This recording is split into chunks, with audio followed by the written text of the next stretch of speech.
Hey guys, this is the story of Don Fury Studio. Hope you like it.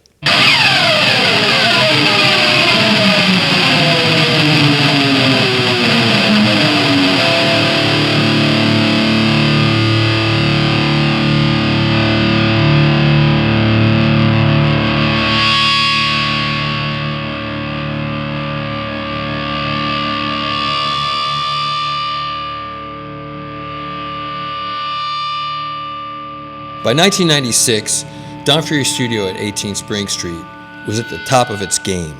I had a major management deal with Sandy Robertson of World's End, and we had worked together with other major management companies and major studios and major labels all over New York City. We did some very cool indie records that year. I got to travel to Greece and do a record for Gulag in the city of Thessaloniki. And that was a really fun record to work on, and the singer Alekos was nice enough to give me a tour on my last day there. We did that for Lazy Dog Records.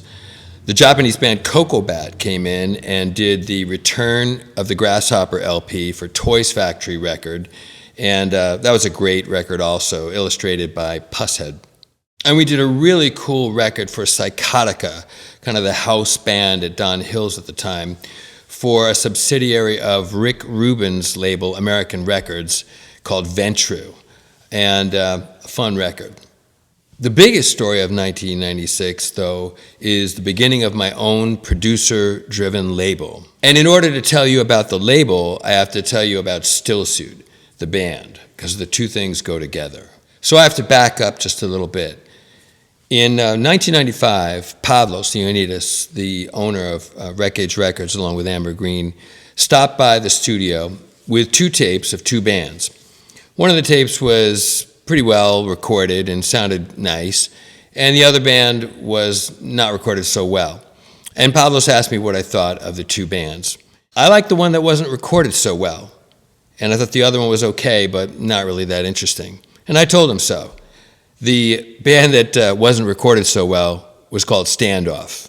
Pavlos decided he wasn't interested in Standoff. I decided I was going to get in touch with the band and have them come over.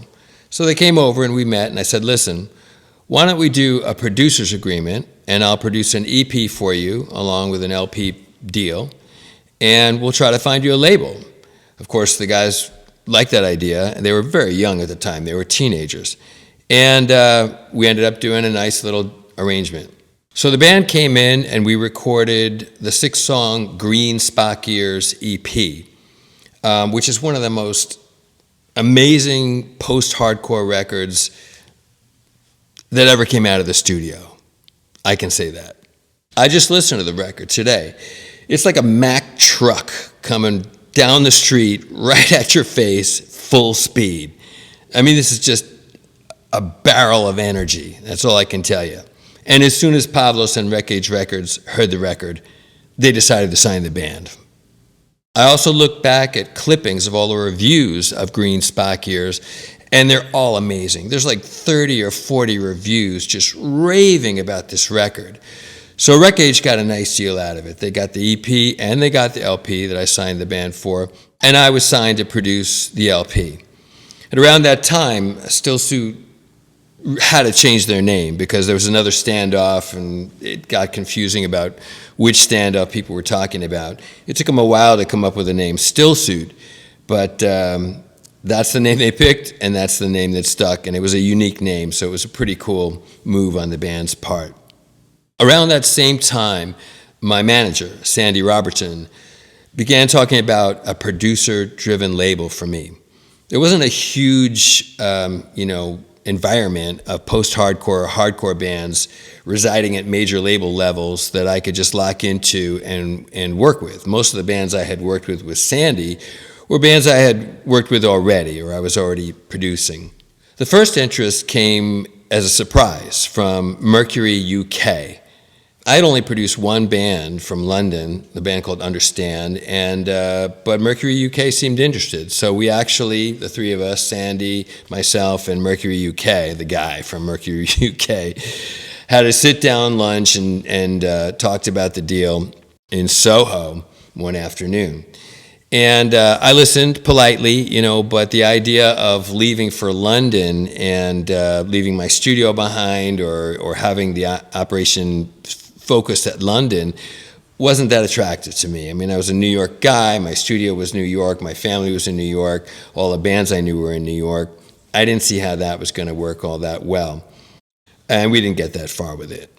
The next opportunity came up with TVT Records, and that was sort of interesting. They were headquartered only about 4 or 5 blocks away from my studio over in NoHo, and they had done some pretty cool stuff. They were doing hip-hop, they were doing dancehall, they did 9 Inch Nails, they had some rock bands, not too many, and I thought maybe that might be a good match. We'll see. TVT was not a hardcore or post-hardcore label, and they had never had any experience with that. But I decided to check out the label and check out the owner, Steve Gottlieb. I talked to a lot of people I trusted, and all the information I got back on Steve Gottlieb was negative. So I was pretty dubious about the proposition. But after some conversations, Steve said he was interested, and we went ahead and went to contract. It was 100% understood by my management and by TVT and by Steve that once our contract was signed, the first band up was STILLSUIT. The only problem was STILLSUIT was signed to Wreckage Records for the LP. So we literally had to buy out the STILLSUIT LP off of Wreckage Records in order to get started with the label. And TVT was dragging its heels. So after some threatening and cajoling and, insinuations or whatever, I finally got them to cough up. And Wreckage did nicely. They got a good chunk of money, and STILLSUIT landed on Building Records, the name of the new label. STILLSUIT wasn't 100% ready to make the record, but we went for it anyway. It was summer in Manhattan. It was unbelievably hot, and we just took up residence in the studio for at least a month, maybe more, and worked really, really hard on At the Speed of Light. Getting 4 young guys to stay focused on a record that you're recording for a month or more is definitely a challenge. But as far as the record and the music is concerned and the result, At the Speed of Light is a phenomenal record. And I don't think the guys could have done any better than they did. And I gotta say, to this day, I'm very proud of those 2 records that I did with STILLSUIT, with Dimmy, Manny, Orlando, and Julian. 1997 was another fun year for the studio. We recorded Irony of Lightfoot for Wreckage Records, Ethnic for Framework Records, the Blank 77 Tanked and Pogo LP for Radical Records, and Blank 77 contributed No Fun to an Iggy Pop tribute comp for Royalty Records. Bouncing Souls and Sick of It All came in to do compilation cuts for the Violent World Misfits tribute on Caroline Records. And Les Hommes qui were Espandrillos came in from Germany to do a record for Blue Noise, on which Sammy Siegler played percussion, of all things. And in 1997, we signed Day in the Life to Building Records.